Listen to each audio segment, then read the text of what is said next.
Good enough for Boeing and NASA, good enough for me.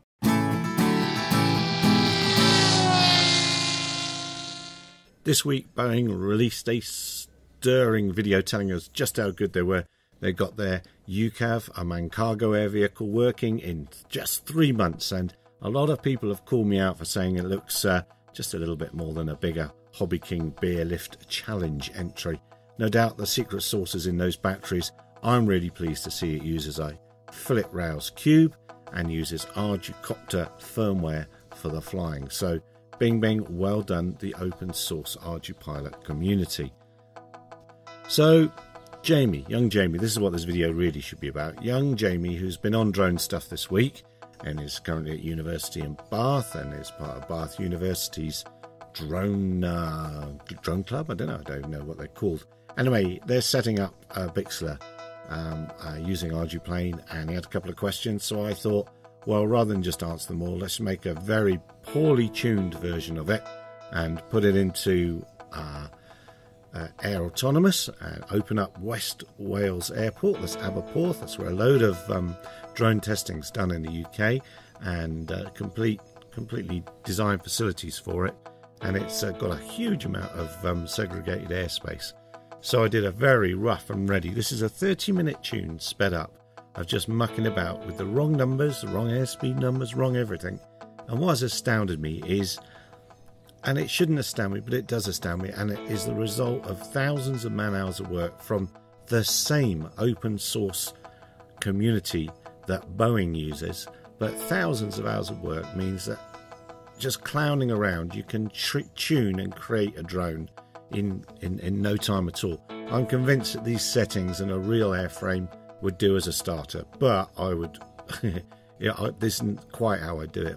If I did it for real, I'd be watching speeds and noting them down and going incrementally. But anyway, you get to a good starting point, that's for sure. So this is just me tidying up the files. I'll put a link to where all the files for this are in the below, and you can fly it in X-Plane. I always like, when I've been mucking about, I like to do a quick mapping mission, and that's something you can set up. So I put the thing in loiter while I got it ready, and there you can see I drew an area and created a map mission, and away it goes. And the other thing that you can do, of course, in X-Plane is you can introduce some weather, which I'll do in a minute. So you can just go online and pull in the latest weather, and you can see how it copes with that. So Jamie, here you are. I set that airship for the other chap the other day.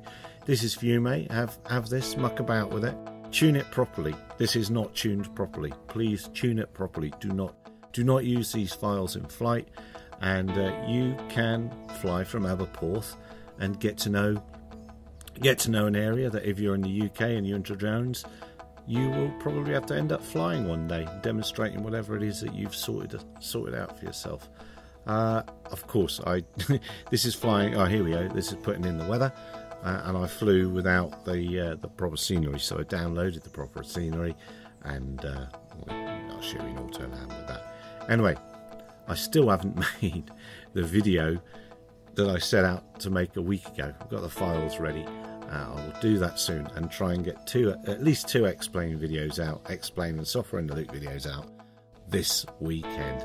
Cheers for now. Oh, don't forget to watch us 2100 GMT every Tuesday for our Drone and Sundry hangout, where we talk nonsense, generally people like Bruce Simpson and a few other industry fellows.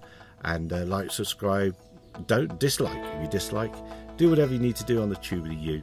Have a safe weekend. Cheers.